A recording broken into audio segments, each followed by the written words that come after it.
Hello, welcome to lab.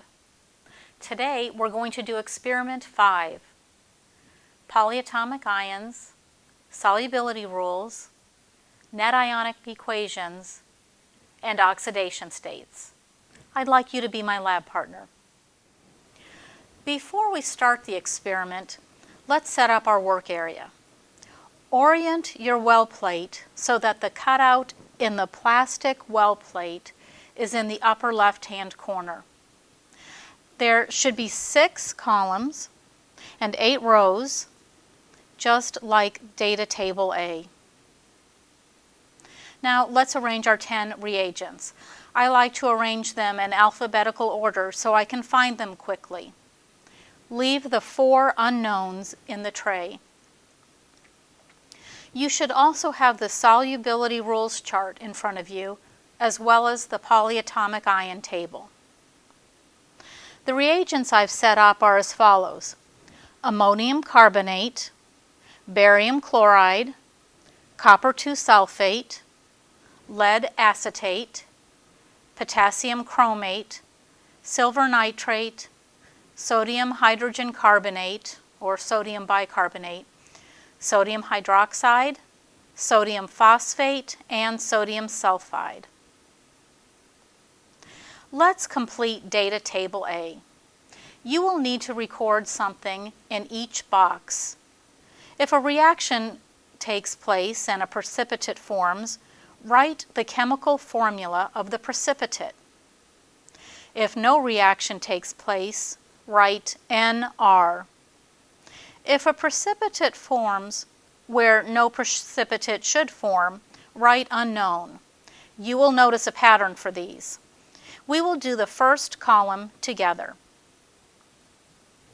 Since each well in the first column contains ammonium carbonate as one of the reactants, I am just going to fill all 8 of those wells first with ammonium carbonate.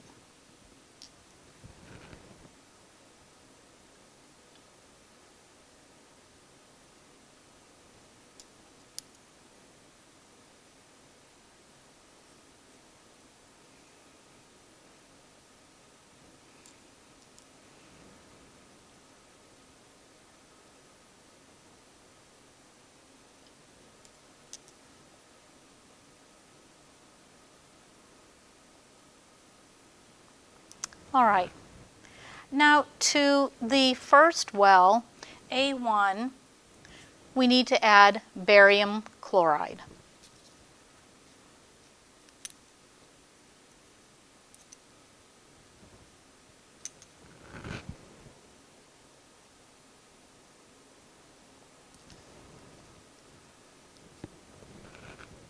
Now we know a precipitate should form, and what I'm going to do is I'm going to add all of my reagents to the wells first, and then I'm going to remove the white piece of paper.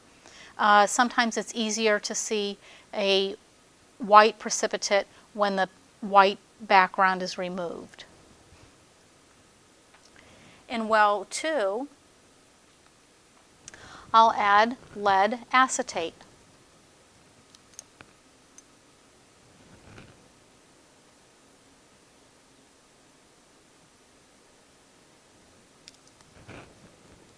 In well 3, I'll add copper 2 sulfate.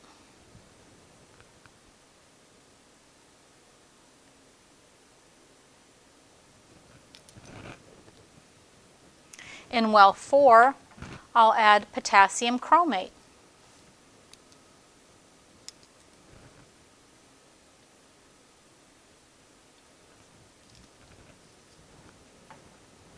In well 5, I'll add silver nitrate.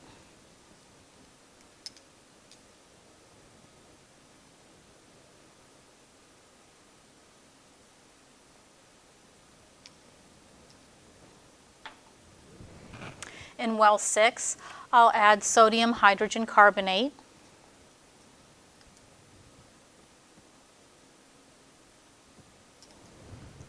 In well 7, I'll add sodium hydroxide.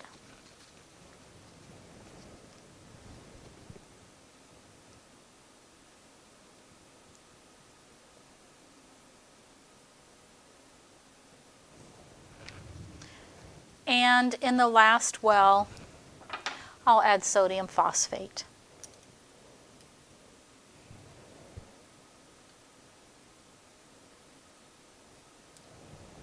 All right, let's check for precipitates.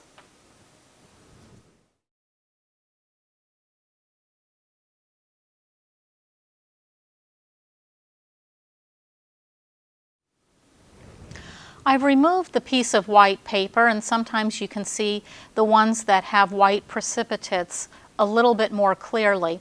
And I do see that there has been a precipitate occurring in plate 1,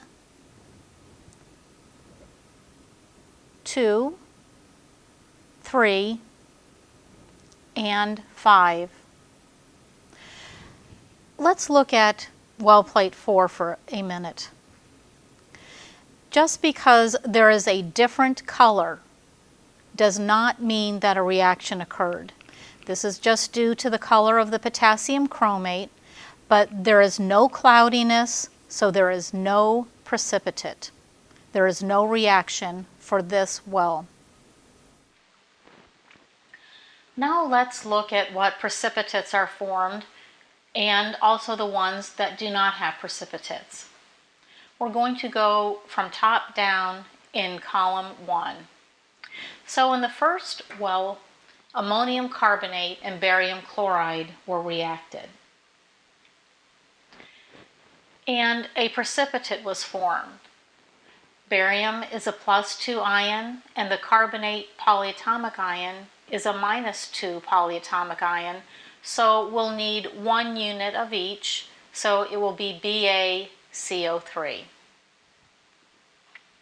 In the next well, ammonium carbonate and lead 2 acetate are reacted. The precipitate formed will be lead carbonate. Lead has an oxidation state of +2, and carbonate is -2, so it will be 1 unit of each, PbCO3. In the third well, ammonium carbonate is reacted with copper 2 sulfate.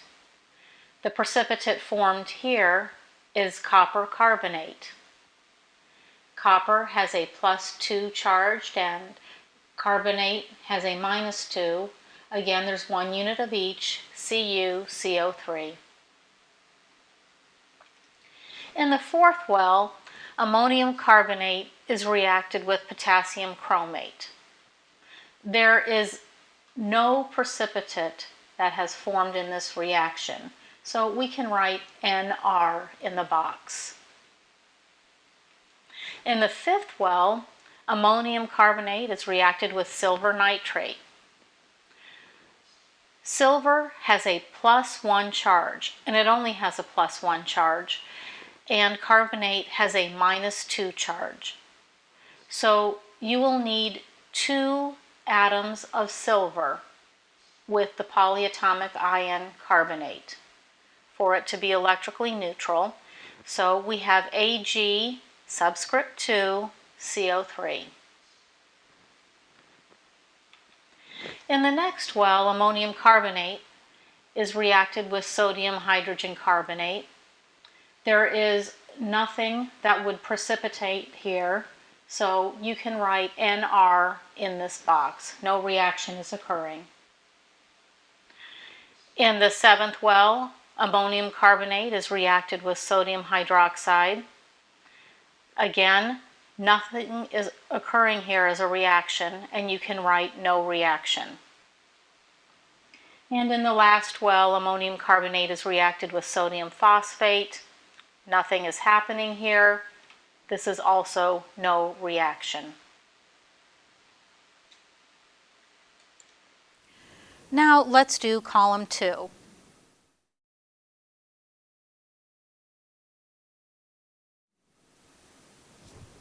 In each of the wells in column 2, we'll need barium chloride.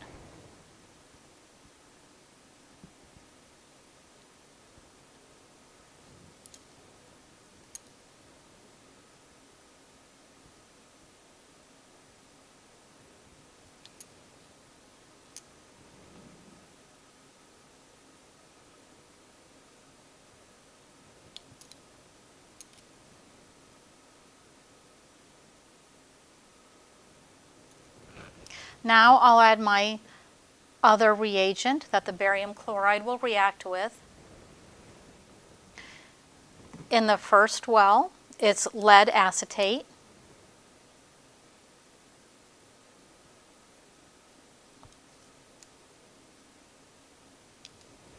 In the second well, it's copper sulfate.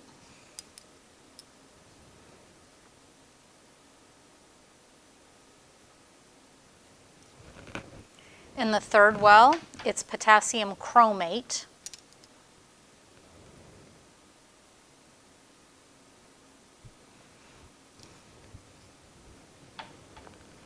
In the fourth, silver nitrate.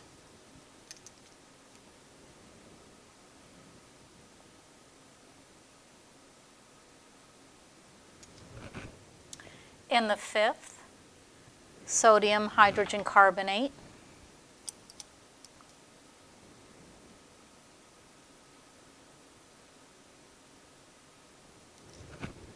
In the sixth, sodium hydroxide.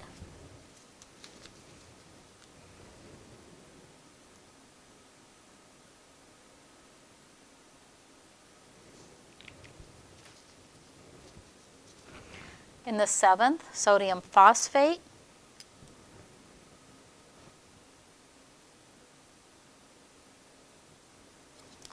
And in the last well, sodium sulfide.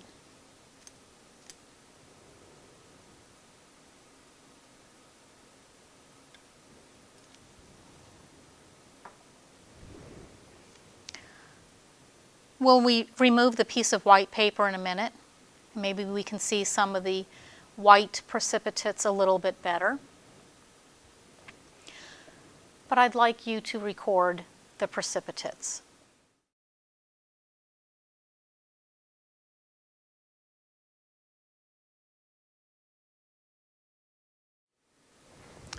I see precipitates in every one of these wells in column 2.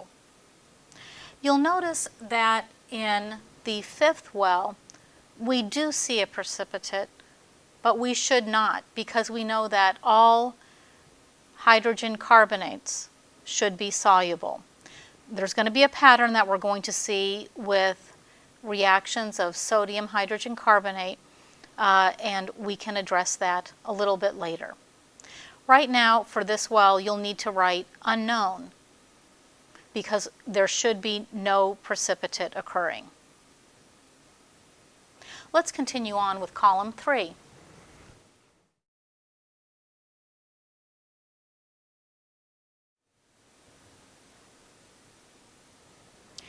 In column 3, we're going to add lead acetate to the first 7 wells, and I'm just going to do that.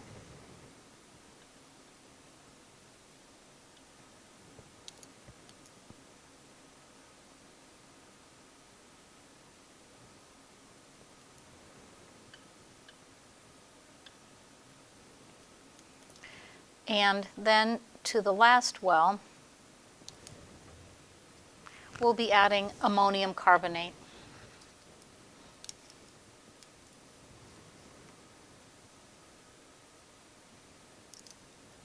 Now we'll add the reagents. In the first one, we'll add copper sulfate.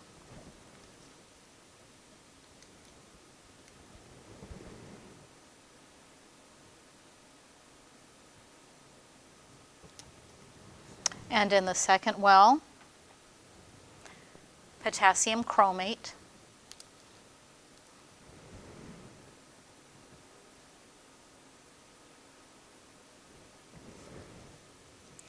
In the third, silver nitrate.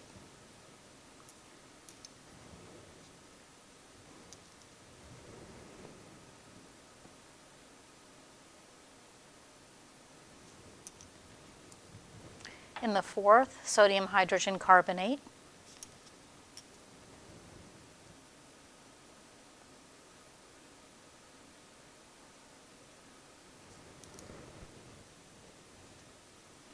In the fifth, sodium hydroxide.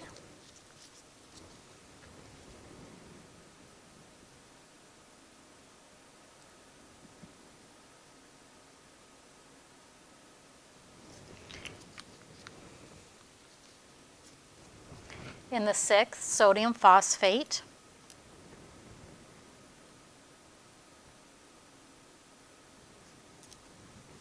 And in the 7th and 8th wells, sodium sulfide.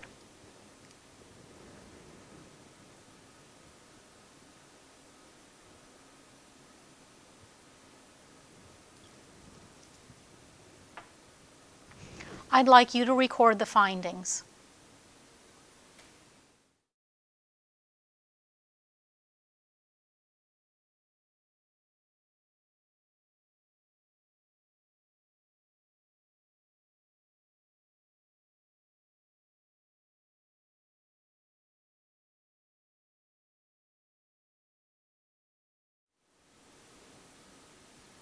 Now let's do column 4.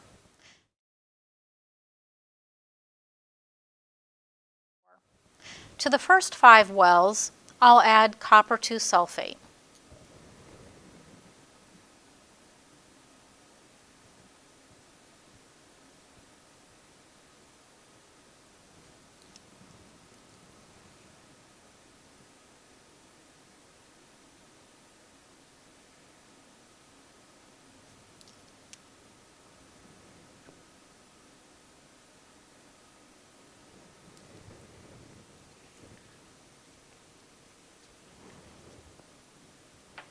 To the 6th well, I'll add sodium phosphate.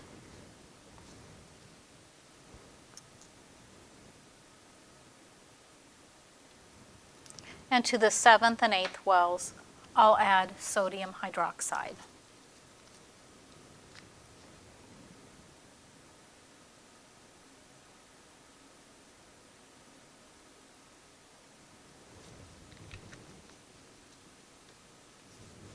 Now to the first well, I'll add potassium chromate.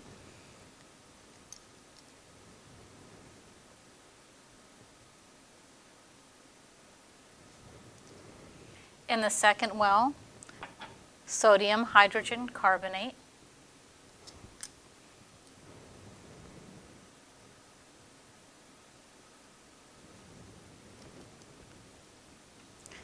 In the third well, sodium hydroxide.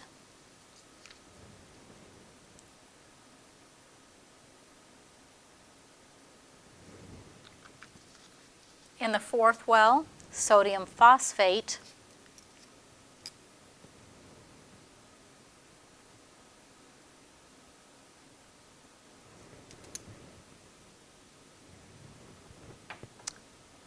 In the fifth well, sodium sulfide.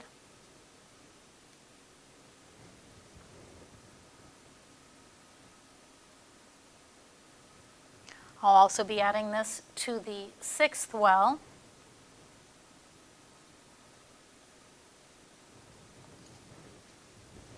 To the seventh well, sodium phosphate.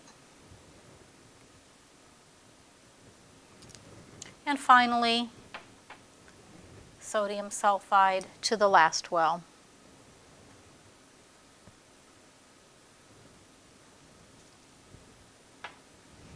I'd like you to record your findings.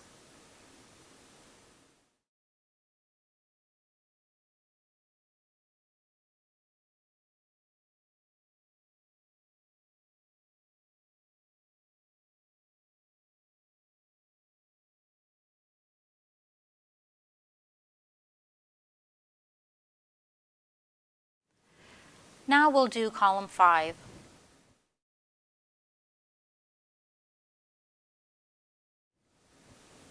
We'll add potassium chromate to the first 5 wells.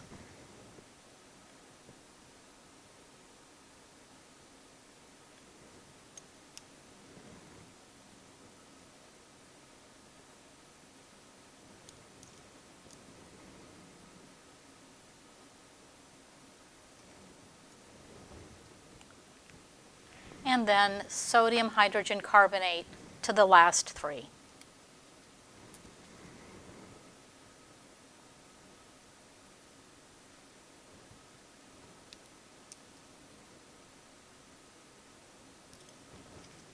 Now we'll add our other reagent to each well.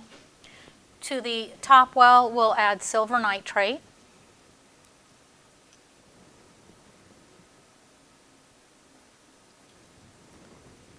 To the second well, sodium hydrogen carbonate.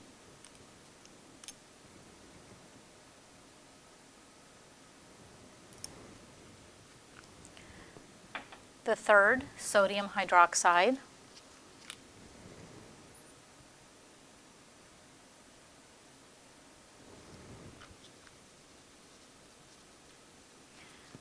To the fourth, sodium phosphate.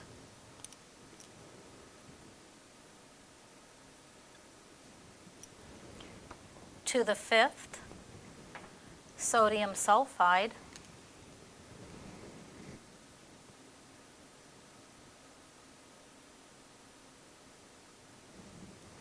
To the sixth, sodium hydroxide.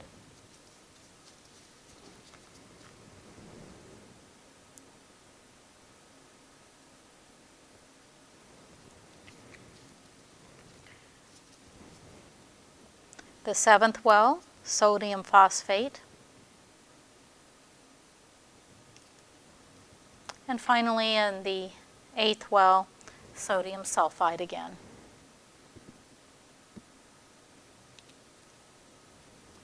I'd like you to record the findings.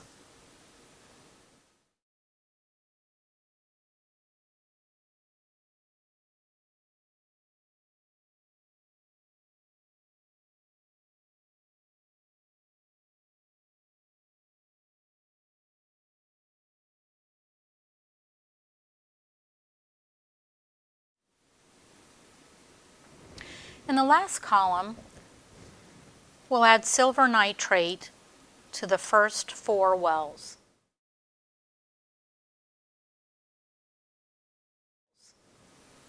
We're going to leave the bottom 4 wells empty for our unknowns.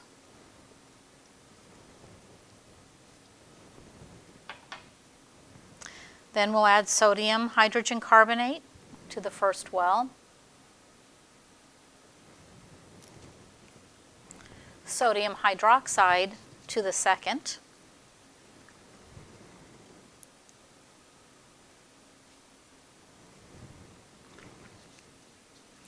Sodium phosphate to the third.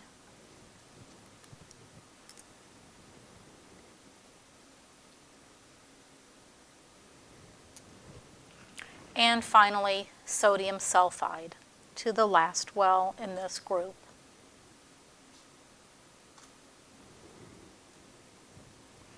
I'd like you to record the findings.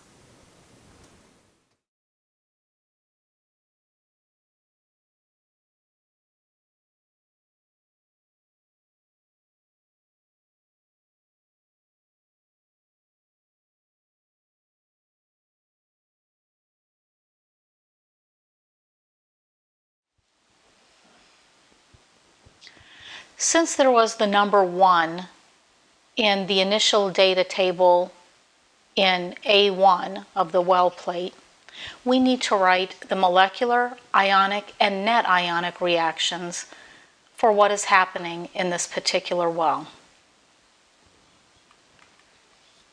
First, the molecular reaction. Ammonium carbonate is reacted with barium chloride. Ammonium is a +1 polyatomic ion, and carbonate is a -2. Therefore, I'll need 2 of the ammonium ions when I am making that molecular compound. For barium chloride, barium is in group 2A, so it has a +2 charge, and chlorine usually has a -1 charge, so I'll need 2 chlorines for every barium ion. Then I will just switch the positive and negative ions, and I will form barium carbonate, which you can look up in your solubility chart and find that that will be a precipitate, and ammonium chloride. But then we need to balance this reaction.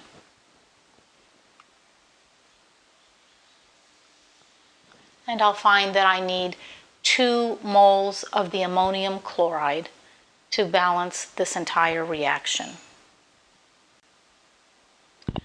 And let's put the states in with that. All ammonium compounds are soluble, so they should have an aqueous subscript. So for the ammonium carbonate and the ammonium chloride at the beginning and end, those should have aqueous subscripts. Barium chloride should also have an aqueous subscript. Halogens are soluble except for silver, lead, and the mercury 1. And for barium carbonate, all carbonates except for group 1 and ammonium, which this is not, are solid. So that gets an S as the subscript, designating that that will be the precipitate. For the ionic reaction, anything that has an aqueous subscript, we are going to break up into the polyatomic ion components, or the ion components. So for ammonium carbonate, we will split that up into the ammonium ion and the carbonate ion. And there is the subscript 2 on the ammonium. Bring that out into the front. Okay?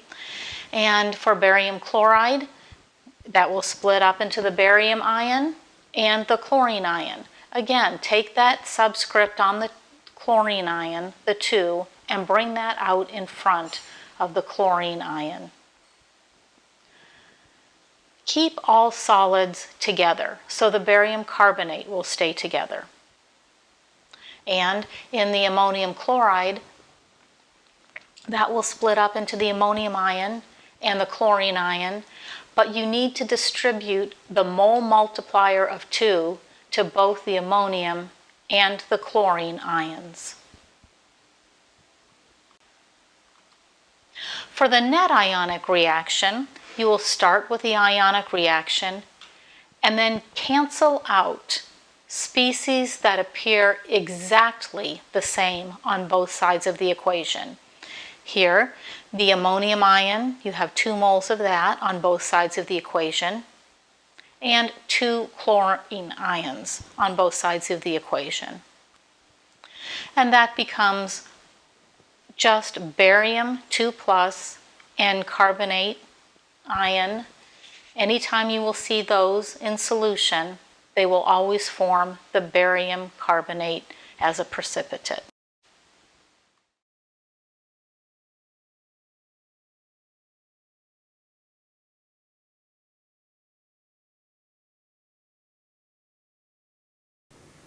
There are 4 wells left, and these will be for testing our unknowns.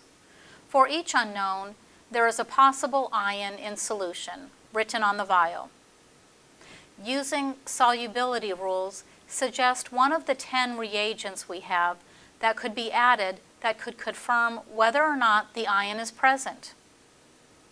There is an important note in the instructions for this part in the lab manual. Please read that when selecting a reagent for calcium. After you've selected a reagent, write the formula of the precipitate that would occur if the ion is present. Next, write the balanced net ionic equation for this reaction, assuming a precipitate did occur. I'll carry out the test to determine whether the ion is present or not. The first unknown may or may not contain the bromine ion. I'll add that to the first well plate in this series.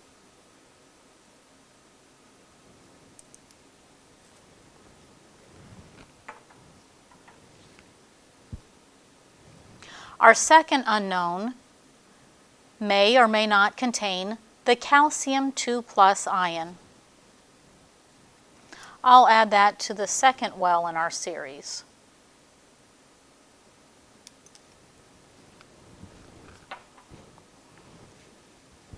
Our third unknown is the mercury 2+ ion. That will be in our third well of the series. And finally, in our last well, we'll have the zinc 2+ ion.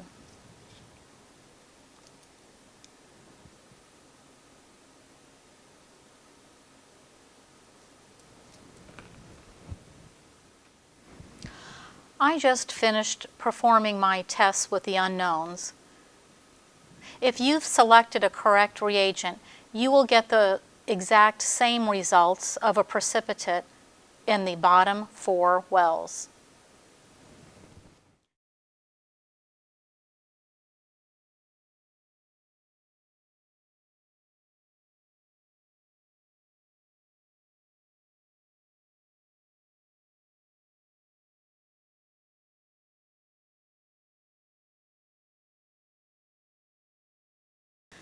Now that we're done with the lab, we can clean up. We need to clean out the well plate thoroughly and dispose of the waste in the hazardous waste carboy. We will put the reagents back in the tray, making sure their stoppers are on tightly. We will put the unknowns back in the tray also, with the index card separating them from the reagents for the next group to do this experiment.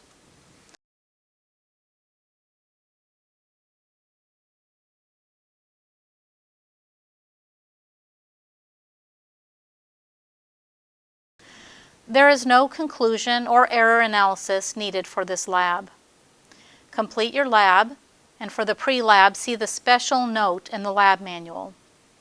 Submit your lab as required in the syllabus with the pre-lab and all data sheets completed. Thank you for being my lab partner.